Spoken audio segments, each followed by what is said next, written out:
Assembly సమావేశాలను ప్రత్యక్ష ప్రసారం ద్వారా చూద్దాం. అలాగే జనసేనకి స్ఫూర్తి అయిన శ్రీ నారాయణ గురువు గారికి, అలాగే రాజ్యాంగ నిర్మాత శ్రీ బాబాసాహెబ్ అంబేద్కర్ గారికి హృదయపూర్వక నమస్కారాలు తెలియజేసుకుంటూ నేను స్పీచ్ని అంటే మా జనసేన అభిప్రాయం తెలియజేస్తాను. అధ్యక్ష, గత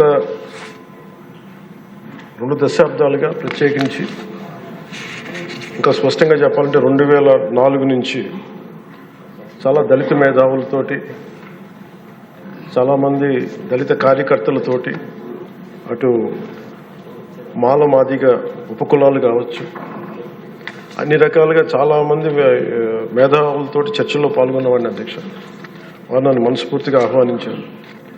అలాగే బహుజన సిద్ధాంతం కానీ వీటి పట్ల ఆకర్షితులైన వాడిని. అందువల్ల నన్ను చాలాసార్లు ప్రత్యేకించి వర్గీకరణ గురించి అనేక పర్యాయాలు దీని గురించి మాట్లాడుతూ ఉండేవాడు. నాకు తెలిసిన అనేక మంది మేధావుల్లో ఒకరు చాలా కీలకమైన వ్యక్తి central university professor Shri Nimmaladinna Sudhakar గారు. అలాగే మాల మాదిగ ఐక్యత కోసం కలిసి ఉండాలి కానీ వర్గీకరణ జరగాలని కోరుకునే కళాకారుడు, కవి మాస్టర్జీ గారు. అంటే ఎలాంటి వ్యక్తులను నేను కలుసుకున్నానంటే, ఆయన మాదిగ కులస్తుల అయింది కూడా ఆయన మాలకులానికి చెందిన ఆంధ్రాకి చెందిన మాలకులానికి చెందిన వ్యక్తిని పెళ్లి చేసుకొని మాల మాదిగ ఐక్యత ఉండాలి కానీ వర్గీకరణ జరగాలని ఇలాంటి ఎన్నో ఆర్గ్యుమెంట్స్, ఎన్నో రకాల అభిప్రాయాలు ఉన్నాయి. వీటన్నిటి మధ్యలో మేము ఒక బలంగా దీన్ని తీసుకున్నాం. అధ్యక్ష, ప్రత్యేకించి రిజర్వేషన్స్ కానీ చాలా డిస్కషన్స్ ఉండేవి ఆ టైంలో. ప్రత్యేకించి మన వర్గీకరణ గురించి, అలాగే క్రీమీ లేయర్ గురించి, అలాగే ఇంకా కులం గుర్తింపు లేని కులాలు బేడా బుడగ జంగాల గురించి, రెల్లి కులస్తుల గురించి అనేక మార్లు చాలా విస్తారమైన చర్చలు ఉన్నాయి. అధ్యక్ష, కానీ ప్రత్యేకించి ముఖ్యంగా అంటే ఉదాహరణకి దళితులు ఎలాంటి గొప్ప మేధావులను కలుసుకున్న నిమ్మలదిన్న సుధాకర్ గారు వారు చెప్పింది, ఆయన స్వతహాగా దళిత కులానికి చెందిన మాల కులస్తులు అయింది కూడా అసలు దళితుల కంటే వెనకబడ్డ యానాదుల కులం గురించి ఆయన రీసెర్చ్ చేసి వారికి నిలబడాలి అని చెప్పి చాలా ముందుకు తీసుకెళ్లే వ్యక్తి. అధ్యక్ష, అలాంటి ఎంతోమంది చాలా ఉన్నతంగా ఆలోచించి నేను దళిత కులస్తుల్ని, దళిత మేధావులతో నేను కలిసి వచ్చిన వాడిని, వారితో నడిచిన వాడిని. ప్రత్యేకించి ఈ రోజున వర్గీకరణకు సంబంధించి దీనికి మనస్ఫూర్తిగా ఈ స్థాయి దాకా వచ్చింది అంటే, ఒకళ్ళు మందకృష్ణ మాదిగ గారు అయితే దాన్ని ముందుకు తీసుకెళ్లిన వ్యక్తి శ్రీ నారా చంద్రబాబు నాయుడు గారు. అధ్యక్ష, ప్రత్యేకించి మేము హైదరాబాద్ రోడ్ల మీద మేము తిరుగుతున్నప్పుడు మందకృష్ణ మాదిగ గారు అప్పుడు మాదిగ కులానికి వన్నె తెచ్చిన, ఆత్మగౌరవం అనే నినాదం తెచ్చిన మందకృష్ణ మాదిగ గారికి మనస్ఫూర్తిగా నేను వారికి నా ధన్యవాదాలు తెలుపుతాను. అధ్యక్ష, ఎందుకంటే ఒక చిన్నబుచ్చుకునే తరం నుంచి మిగతా కులాలకి ఏమాత్రం సర్నేమ్స్ అని అన్ని కులాలు పెట్టుకుంటాయి, కానీ మాదిగ కులం పెట్టుకోవాలంటే ఇబ్బంది పడే పరిస్థితుల్లో నేను మాదిగాని చెప్పగలిగే గుండె ధైర్యంతో, ఆత్మగౌరవంతో దాన్ని ముందుకు తీసుకెళ్లిన మందకృష్ణ మాదిగ గారిని అసెంబ్లీ సాక్షిగా మనస్ఫూర్తిగా వారిని అభినందిస్తున్నాను. అధ్యక్ష, అలాంటి ఆత్మగౌరవ పోరాటాన్ని ముందుకు తీసుకెళ్లి దాన్ని ఆంధ్రప్రదేశ్ ఉమ్మడి రాష్ట్రంలో ప్రవేశపెట్టిన ఘనత, దాన్ని ముందుకు తీసుకెళ్లిన ఘనత శ్రీ నారా చంద్రబాబు నాయుడు గారికి, మన గౌరవ ముఖ్యమంత్రి గారికి దక్కుతుంది. అధ్యక్ష, ఈ రోజున దేశ స్థాయిలో దీన్ని ముందుకు తీసుకెళ్లగలుగుతున్నాం అంటే ప్రధానమంత్రి గారి దృష్టిలో పడిందంటే దానికి నాంది ఆంధ్రప్రదేశ్ నుంచే పడింది. అధ్యక్ష,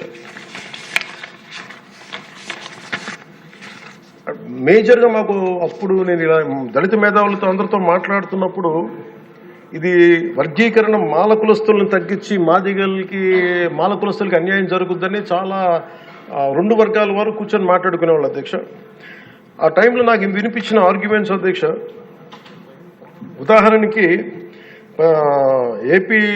ఏపీలో మాల కులస్తులు, మనకి తెలంగాణలో మనకి మాది కులస్తులు ఎక్కువ. అధ్యక్ష, అలాగే ఇది ఒక్కొక్క చోట ఒక్కొక్క కులం సబ్ క్యాస్ట్ ఎక్కువ బెనిఫిట్ తీసుకుంది రిజర్వేషన్లో, ఇది మిగతా వాళ్ళకు కూడా చెందాలని దానిదే ఈ వాదన. ఇది ఉదాహరణకి రాజస్థాన్లో అయితే మేఘవాల్స్, జాటోస్ ఎక్కువ తీసుకుంటారు రిజర్వేషన్లో. భైరవ కులస్తులు కానీ కోలీస్ కానీ దీన్ని తక్కువ శాతం తీసుకుంటారు. ఇక్కడ వాళ్ళు బెనిఫిట్ అవుతారు అధ్యక్ష రాజస్థాన్లో. అలాగే మనకి ఉదాహరణకి పంజాబ్లో అయితే రవిదస్య ముఖ్యంగా చెప్పాలంటే అక్కడ మన మాదిగ కులస్తులతో సమానం చమార్ కాస్ట్ వాళ్ళు ఎక్కువ బెనిఫిట్ తీసుకుంటారు అధ్యక్ష. కానీ అక్కడ ఈ రోజున మేజర్ భాగం దీనివల్ల బెనిఫిట్ అయితే అక్కడ బాల్మీకిలు, మజాబీ సిక్కులు, అలాగే ఇలాగ అనేక విభిన్నంగా ఒక్కొక్క చోట ఉన్న ఈ డామినెన్స్ కావచ్చు, లేదంటే ఎక్కువ శాతం తీసుకోవడం కావచ్చు. ఇట్స్ అ బ్యాలెన్సింగ్ యాక్ట్ అధ్యక్ష. ఇది వీటన్నిటిని గుర్తించి మనస్ఫూర్తిగా ఈ రోజున నారా చంద్రబాబు నాయుడు గారి ఆధ్వర్యంలో ఈ రోజున ఈ ఎన్డీఏ కూటమి ప్రభుత్వం ఈ మా రిజర్వేషన్ వర్గీకరణ బిల్లుని మనస్ఫూర్తిగా జనసేన తరపు నుంచి మనస్ఫూర్తిగా మేమందరం సమర్థిస్తున్నాం అధ్యక్ష. ప్రత్యేకించి నేను మొన్న రాజీవ్ రంజన్ మిశ్రా గారితో మాట్లాడుతూ ఉంటే 100 నుంచి 10,000 లోపు ఉన్న దాదాపు 59 ఉపకులాలు, మా దళిత కులాలు, ఇవన్నీ మాలమాదిగా దళిత ఉపకులాలతో సహా 59 ఎక్కువ సంఖ్యాబలం ఉన్నాయి. దీన్ని ఎలా చేస్తారంటే 100 లోపు నుంచి 10,000 లోపు ఉండే 46 కులాలు అధ్యక్ష. కొన్ని కులాలు దాదాపు 30-40 మంది కూడా ఉన్నారని వారు తెలియజేశారు అధ్యక్ష. అలాగే ఈ సైంటిఫికలీ ఎనలైజ్డ్ ఎంపిరికల్ డేటాని 4 నెలల వ్యవధిలో గౌరవ ముఖ్యమంత్రి గారు బాధ్యత తీసుకొని మంత్రివర్గంతో ఒక కమిటీని ఏర్పాటు చేసి వన్ మ్యాన్ కమిషన్ గారు శ్రీ రాజీవ్ రంజన్ మిశ్రా గారి ఆధ్వర్యంలో నవంబర్లో మొదలై మార్చి 4 నెలల వ్యవధిలో దీన్ని డేటానంతా సైంటిఫిక్గా అనలైజ్ చేసి ఎంపిరికల్ డేటాని విద్యా, సామాజిక, ఆర్థిక, రాజకీయ అంతర్గత వెనుకబాటుతనాన్ని వారు మూడుగా విభజించిన విధానం చాలా అద్భుతంగా ఉంది అధ్యక్ష. ఇది అందరికీ మేలు చేస్తూనే కోరుకుంటున్నాను.